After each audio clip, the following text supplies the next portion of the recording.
और दैनिक जागरण है, उनका बहुत बहुत धन्यवाद देना चाहूँगी उनको कि उन्होंने इतनी अच्छी ये मुहिम चलाई है कि घर घर जाके सबको इस चीज़ का फ़ायदा मिले। और जो ये मोटापा है ये कोई बीमारी नहीं है, इसको हम बीमारी बोल देते हैं। हाँ, मोटापा होने से बीमारियाँ बहुत सारी हो जाती हैं, तो हम इसको कंट्रोल कैसे कर सकते हैं? सबसे पहले तो हमें इसके कारण जानने होते हैं, इसका कारण क्या है, मोटापा आता क्यों है। मोटापा सबसे पहले तो हमारी जो दिनचर्या है उसको सुबह से लेकर शाम तक थोड़ा ध्यान दें कि हम पूरे दिन में हम करते क्या हैं।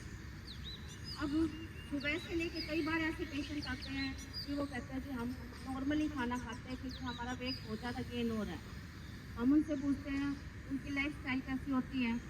सुबह देखते हैं उसके साथ पहले वो ड्राई फ्रूट खाएंगे, फिर फ्रूट खाएंगे, फिर उसके बाद वो कोई पराठा चाय वगैरह नाश्ते में ये देंगे।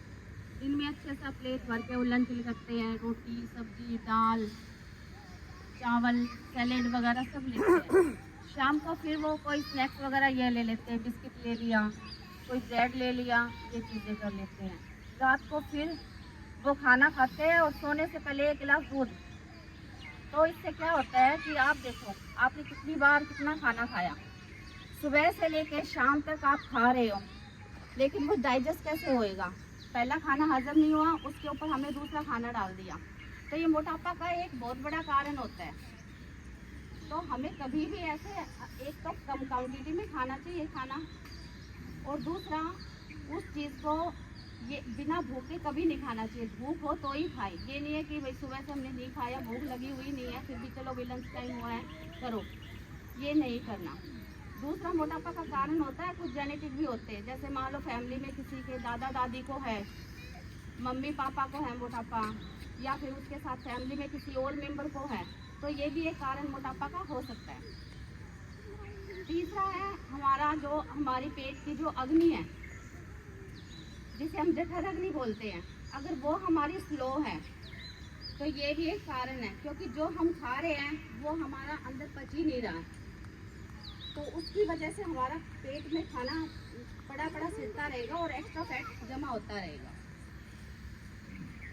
कई कारण ऐसे भी होते हैं, जैसे मान लो किसी को बहुत ज़्यादा लंबे टाइम से कोई बीमारी चल रही है, वो बेड के ऊपर लंबे टाइम से उनको पड़े रहना है, मान लो किसी को फ्रैक्चर हो गया या और कोई क्रोनिक बीमारी है, तो वो भूख लगेगी खाना तो खाएंगे, लेकिन उसके साथ साथ उनका फैट बढ़ता चला जाता है। कुछ कारण बहुत सारे ऐसे कारण होते हैं जो मोटापा के चलते रहते हैं। अब इनसे मोटापा जब जिनको हो जाता है उनसे बीमारियां क्या क्या होती है, जैसे बीपी है, शुगर है, थायराइड है, हार्ट की प्रॉब्लम हो गई है, उसके साथ साथ मान लो ब्लड ठीक हो जाता है, सांस फूलने लग जाती है, पैरों में स्वेलिंग आने लग जाती है, चलते चलते जैसे कईयों को चक्कर भी आने लग जाते हैं, घुटने की दिक्कत है। ये सबसे एक मेन कारण होता है। जब मोटापा आ जाता है तो उनके नी में पेन होना स्टार्ट हो जाता है, क्योंकि जितना भी वेट है हमारा वो हमारे पैरों के ऊपर आता है। ये बहुत सारे कारण हो जाते हैं जिससे हमारे बीमारियां धीरे धीरे बॉडी में फैलने लग जाती हैं। अब हम उनको कैसे ठीक करें? उनको ठीक करने के लिए आयुर्वेद में कुछ ऐसी चीज़ें होती हैं जो आपके सारी चीज़ें आपके घर पर भी होती है। अगर हमने मोटापा कम करना है तो सबसे पहले हम ये ध्यान दें कि जब भी आप खाना खा रहे हो, उस खाने में मोटापा कम करने में आपने मीठा, खट्टा और नमकीन ये चीज़ें थोड़ी सी अवॉइड करनी पड़ेगी, और उसमें थोड़ा सा तीखा आपके खाने में और थोड़ा सा कड़वा, जैसे मान लो करेला की सब्जी, ये चीज़ें थोड़ी ज़्यादा मात्रा में रखनी है। एक, जब भी आप खाना खाओ, आपका मोबाइल, आप कोई टीवी देख रहे हो या किसी से आप बातें कर रहे हो, ये आपने खाना खाते वक्त नहीं करनी। आप जब भी खाना खा रहे हो बिल्कुल शांत मन से खुशी खुशी उस खाने को बिल्कुल चबा चबा के खाओ, ताकि जो हम खाना खा रहे हैं और हमारी जो खाना खाते वक्त जो हमारी राल होती है मुंह में, जो हमारा सलाइवा होता है, वो खाने में मिक्स होए, उसको डाइजेस्ट करने में हमारी सहायता मिले, ताकि वो हमारे पेट में अंदर चिड़े नहीं। तीसरा, जब हम मान लो हम खाना खा रहे हैं, भूख हो तो ही खाओ, बिना भूख के मत खाओ। एक्सेस में कभी नहीं खाना चाहिए। अगर आपको 3 रोटी की भूख है तो कोशिश यही करो कि आप 2.5 रोटी ही खाओ। और जब भी आप खाना खाओ दोपहर में खाने से 15 मिनट पहले आपने एक पूरी प्लेट भर के सलाद की खानी है। उसके बाद आपने रोटी खानी है 15 मिनट के गैप पे। पेट अच्छी तरह से पहले सैलेड से भर लीजिए, उसके बाद आप खाना खाइए।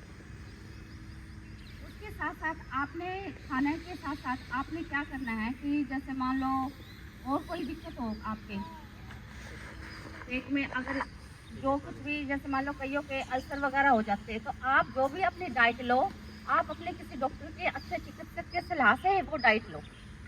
अब हमारे जैसे नेचुरोपैथी में पंचकर्मा में हम ट्रीटमेंट क्या देते हैं जिनको अगर मोटापा आ जाता है, तो उसमें हमारा जैसे पेट का ठंडा गर्म सेक होता है। अगर हम पेट का ठंडा गर्म सेक करते हैं तो पेट का जो एक्स्ट्रा फैट होता है उससे एक बार वो फटेगा, एक बार वो जुड़ेगा, तो उसके टुकड़े हो के ना वो जल्दी से पिघल जाता है। जैसे पेट का ठंडा गर्म सेक होता है, पेट की आपकी मिट्टी लगाते हैं, मड बाथ होता है, स्टीम बाथ होता है, हीट बाथ होता है, स्पाइन बाथ होता है, जैसे मालिश होती है, शिरोधारा होती है और पालू स्नान होता है। तो इनके मोटापे के साथ साथ ना और बहुत सारे फायदे होते हैं। मान लो बस्ती करवा ली आपने, अगर मोटापा आएगा, घुटने में दर्द हो जाता है, कमर में दर्द हो जाता है, जो बस्ती हम करते हैं उससे ये अगर किसी के ऑपरेशन भी बता रखा है जी में तो भी ठीक हो जाता है। तो हमारे नेचुरोपैथी में तो हम मोटापा का यही सारी चीज़ें करते हैं और उसका रिजल्ट भी काफ़ी अच्छा आता है। इसमें आपको यही कहूँगी कि आप दें तो डॉक्टर 75% हर कोई होता है, तो 25% की नॉलेज होती है जो सीखनी पड़ती है, नहीं तो आप अपना खुद ही डॉक्टर हो। अगर आप अपनी लाइफस्टाइल ऐसी बना लेते हो कि आप भाई अच्छी तरह से अपनी लाइफ सुबह से लेकर शाम तक रख रहे हो, तो ये प्रॉब्लम आती नहीं, मोटापा आता ही नहीं है। अब जैसे मान लो बच्चे हैं, आजकल बच्चे करते क्या है, जंक फूड बहुत ज़्यादा खाते हैं, फिजिकल वर्क रहा नहीं। पहले बच्चे इतने एक्टिविटी करते थे, बहुत ज़्यादा खेलते थे, कूदते थे। अब है क्या, स्कूल में जाके बैठ रहे हैं, बस स्कूल में बैठे और सारे दिन वहाँ पे बैठे रहते हैं, खाते हैं, फिर ट्यूशन चले जाते हैं, वहाँ भी बैठ के ना खाते हैं, घर आते हैं टीवी देखते हैं, बैठते खाते। तो वो करते क्या, खेल कूद तो उनका ख़त्म ही हो चुका। और जितना भी जो छोटे बच्चे हैं वो जितना खेलेंगे उतने ही वो फिट रहेंगे, उतने ही एक्टिव रहेंगे। फिर चाहे उनको कुछ खिलाओ वो डाइजेस्ट हो जाते हैं। तो मोटापे के ऐसे तो बहुत सारे कारण होते हैं, बच्चों में भी और बड़ों में। बस मैं आपको ये ज़रूर बोलूँगी, आप कभी भी कहीं भी पंचकर्मा या प्राकृतिक चिकित्सा कहीं भी आप ले रहे हो तो किसी चिकित्सक की सलाह के अनुसार लेना, क्योंकि ये सारे ट्रीटमेंट जो हम देते हैं ये पेशेंट की प्रॉब्लम के अकॉर्डिंग, मौसम के अकॉर्डिंग और टाइम के हिसाब से देते हैं कि कौन से मौसम में कौन सा ट्रीटमेंट देते हैं और किस हिसाब से देते हैं, उनको दिक्कत है क्या, उनका टाइमिंग कितना रहेगा। तो ये सारी चीज़ें देख के ना तब वो आप ट्रीटमेंट लो। और अगर किसी को मान लो घुटनों में दर्द है तो उनके लिए तो सबसे अच्छा यही है, जैसे अभी आप योगा है, इसमें कुछ नहीं लगता, आप अपने घर पे कर सकते हो, बाहर कर सकते हो, कहीं भी आप ये चीज़ कर सकते हो। अगर आपने अपनी लाइफ में योगा का एक पार्ट बना लिया कि डेली हमने ज़्यादा नहीं तो आधा घंटा योगा करना है, तो ये मान के चलो कि आप 80% आप बीमारी से बचे रहोगे, आप बीमार ही नहीं रहोगे। योगा तो एक फ्री की ऐसी भगवान ने कुदरती वो चीज़ दी है। और आप तो जिस मोहल्ले में रह रहे हो, आपको तो नेचुरल इतने अच्छे, देखो कितने पेड़ पौधे हैं, कितनी अच्छी ठंडी हवा चल रही है, कितना अच्छा माहौल है।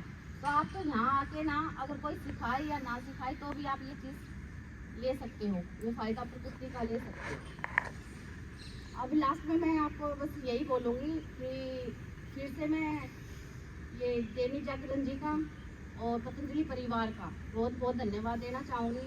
अब इन्होंने देखो जागरण वालों ने कितनी अच्छी तरह से सुविधा दे रखी है कि जो यहाँ आ सकते हैं वो सुविधा पा सकते हैं।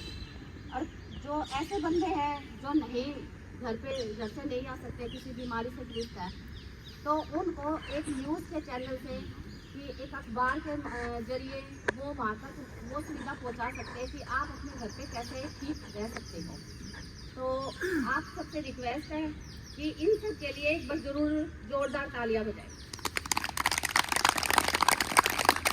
जोर से बजाओ, इसमें अपना भी फायदा